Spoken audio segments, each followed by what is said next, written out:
அனைவருக்கும் வணக்கம்.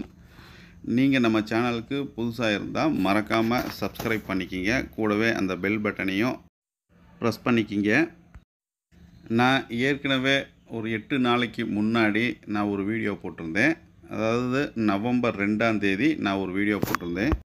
Soap oil making formula in Tamil, some important tips for detergent liquid dishwash soap oil making அப்படிங்கிற தலைப்பில் நான் ஒரு வீடியோ போட்டிருந்தேன்.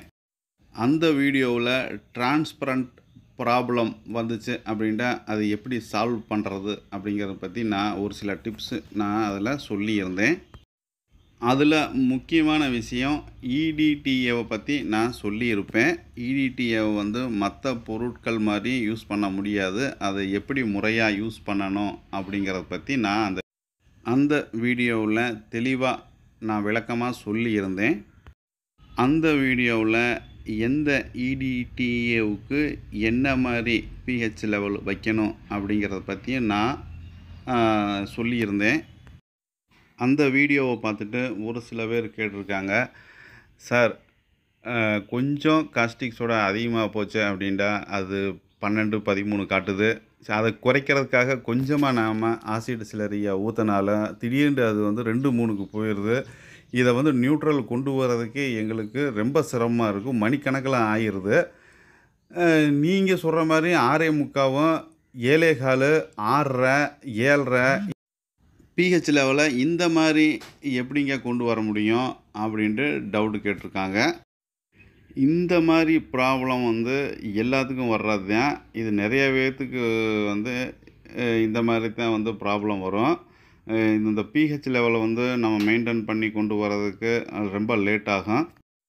புதுசாக ஆரம்பிக்கிறப்ப இந்த ப்ராப்ளம் எல்லாத்துக்கும் வர்றது தான்.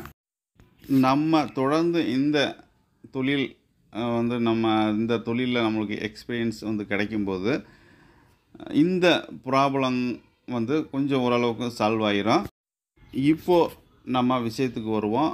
இந்த 6.5, 6.25 pH லெவலு, 7.25, 7.5 அப்படிங்கிறது எப்படி நம்ம கொண்டு வரணும் அப்படிங்கிறத பற்றி இப்போ பார்க்கலாம்.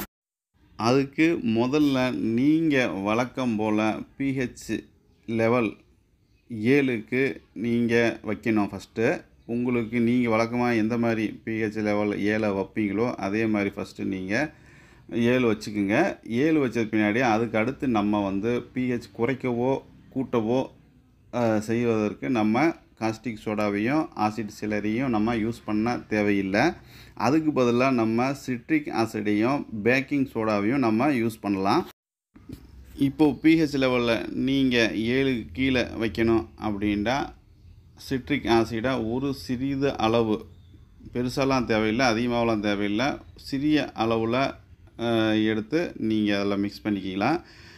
உங்களுக்கு pH லெவல் 7 விட அதிகமாக வைக்கணும் அப்படிங்கும்போது பேக்கிங் சோடாவை ஒரு சிறிது அளவு எடுத்து அதில் போட்டு நீங்கள் மிக்ஸ் பண்ணாவே போதும். இந்த வீடியோ உங்களுக்கு பிடிச்சிருக்குன்னு நினைக்கிறேன். பிடிச்சிருந்தால் லைக் பண்ணுங்கள், ஷேர் பண்ணுங்கள், என்னுடைய சேனல் சப்ஸ்கிரைப் பண்ணுங்கள். நன்றி, வணக்கம்.